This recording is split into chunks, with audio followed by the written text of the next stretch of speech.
छठ पूजा आने से पहले ही दिल्ली में यमुना नदी में प्रदूषण का स्तर खतरनाक स्थिति तक पहुंच गया है। यमुना के कालिंदी कुंज घाट पर पानी के ऊपर सफेद झाग की एक मोटी परत दिख रही है, जो दूर से बर्फ की तरह दिखाई दे रही थी।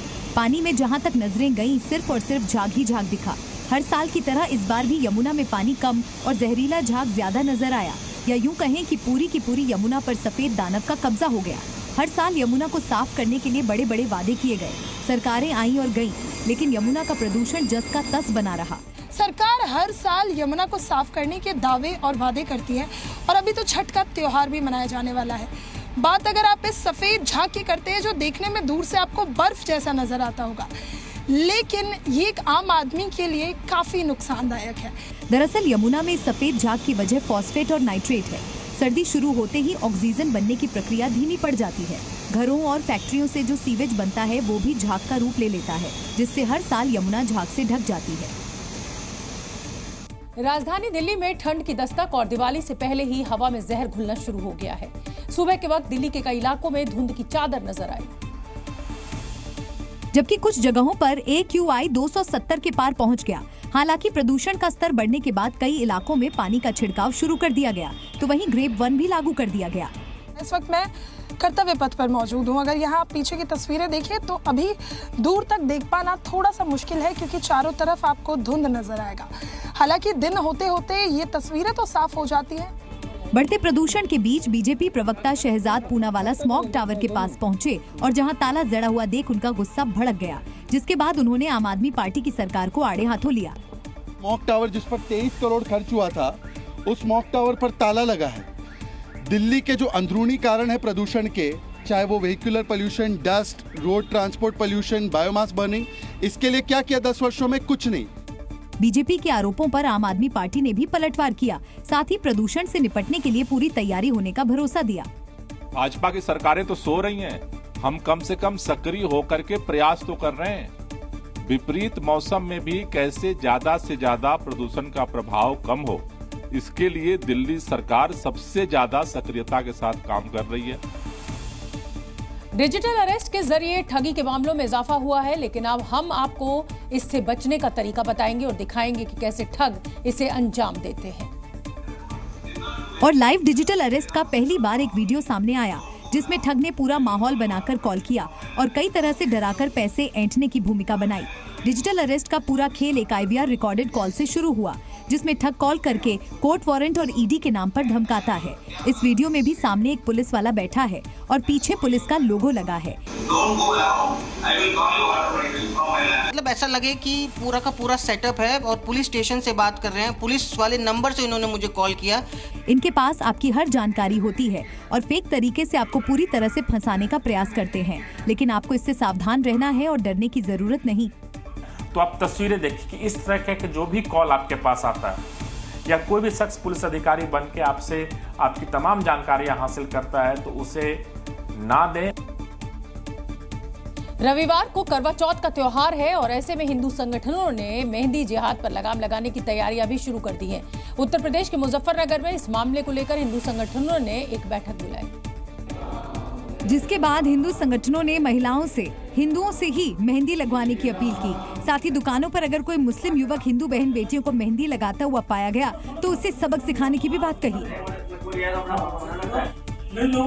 अपनी ही बहनों से मेहंदी लगवाएं ताकि उनको रोजगार मिले, उनका प्रतिभा निखरे और जो ये लव जिहाद को बढ़ावा होता है वो खत्म हो। साथ ही मेहंदी जिहाद के खिलाफ अभियान चलाने का भी भरोसा दिया। आरोप है कि कई जिहादी लोग हिंदू महिलाओं को मेहंदी लगाते हैं, इसके लिए वे अपना नाम छिपा लेते हैं और कलावा भी बांध लेते हैं। मेहंदी लगाने वालों के आधार कार्ड भी चेक किए जाएंगे। व्यापार बंधुओं से निवेदन किया जाएगा कि अपने यहाँ प्रतिवर्ष की भांति वे मेहंदी जिहादियों को अपने यहाँ स्थान न दें। इसके लिए हिंदू संगठनों की ओर से महिलाओं को मेहंदी लगवाने के लिए कई जगहों पर कैंप लगाए जाएंगे, जहां बाजार रेट से काफी कम दाम पर मेहंदी लगाई जाएगी, जिस पर महिलाओं ने भी खुशी जताई।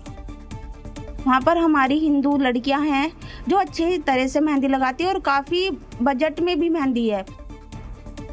उत्तर प्रदेश के मुजफ्फरनगर में हिंदू संगठनों ने लठ जिहाद का भी ऐलान किया है और करवा चौथ पर हिंदू महिलाओं को मेहंदी लगाने वाले विशेष समुदाय के लोगों को सख्त चेतावनी दी है। मतलब कुल मिलाकर समाज में नफरत घोलने का काम किया है।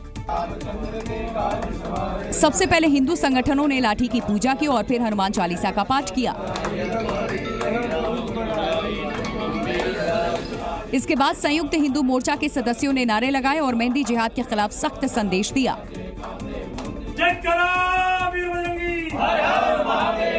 बातों से जो ना माने, डंडे से समझाएंगे। बातों से जो ना माने, डंडे से समझाएंगे। हिंदू संगठन का आरोप है कि करवा चौथ पर पहचान छुपाकर मुस्लिम युवकों द्वारा मेहंदी जिहाद फैलाया जा रहा है। करवा चौथ और हरियाली तीज जैसे अवसर पर कुछ जिहादी मानसिकता के लोग हिंदू महिलाओं के नाम बदलने का कलावा बांधकर मेहंदी लगाने का कार्य करते थे, जिनको रोकने का अभियान हमारा हर साल चलता है। और इस बार हमने ये घोषणा करी है, किसी भी ऐसे जिहादी युवकों को ये कार्य हम नहीं करने देंगे।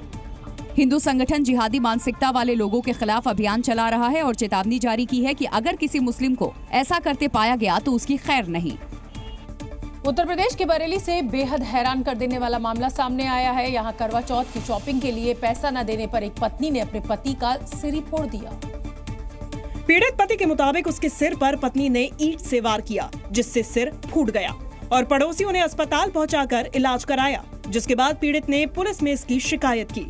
दरअसल पत्नी ने करवा चौथ की खरीदारी के लिए 50,000 रुपए मांगे थे, लेकिन हरीश ने मजबूरी बताते हुए पैसे देने से इनकार कर दिया।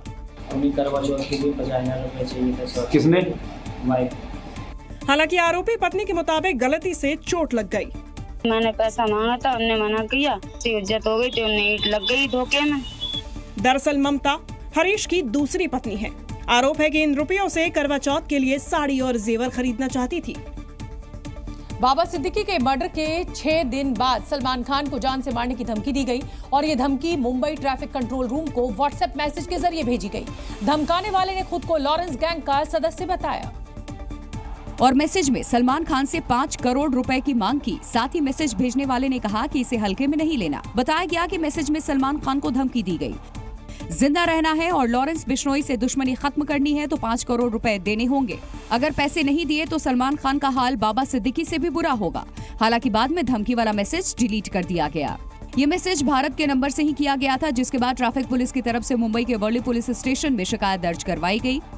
जानकारी यह है कि जो मैसेज आया था उसे जब पुलिस ने पढ़ लिया, उसके बाद मैसेज भेजने वाले शख्स ने उस मैसेज को डिलीट भी कर दिया। मैसेज की से जुड़ी तमाम डिटेल क्राइम ब्रांच से साझा की गई, इसके अलावा लोकल पुलिस से साझा की गई और फिर FIR दर्ज कर दी गई है। वैसे तो बाबा सिद्दीकी की हत्या के बाद से ही सलमान खान के घर की सुरक्षा बढ़ा दी गई थी। अब धमकी भरा मैसेज आने के बाद पुलिस और चौकन्नी हो गई है। साथ ही धमकी भरा मैसेज भेजने वालों की तलाश में जुट गई है। जम्मू कश्मीर में अब्दुल्ला की नई सरकार बनते ही टारगेट किलिंग के मामले बढ़ने लगे हैं। कश्मीर में दूसरे राज्य से आए शख्स की हत्या कर दी गई। तस्वीर शोपियां के वंडीना इलाके की है, जहां गोली से छलनी एक शख्स का शव मिला। जांच में सामने आया कि ये शख्स गैर कश्मीरी था और शोपियां में मजदूरी करता था। तस्वीर जम्मू के मार्बल मार्केट से भी आई, जहां 16 अक्टूबर की रात संदिग्ध रूप से जोरदार ब्लास्ट हुआ। और तीसरी तस्वीर राजौरी जिले के शादरा शरीफ इलाके की है, जहां संदिग्ध गतिविधियों की सूचना मिलने के बाद बड़े पैमाने पर आतंकवाद विरोधी अभियान शुरू किया गया। हैरानी की बात यह है कि 16 अक्टूबर को उमर अब्दुल्ला ने जम्मू कश्मीर के CM पद की शपथ ली और इसी बीच फिर से जम्मू कश्मीर में आतंकवादी गतिविधियां तेज होने लगी।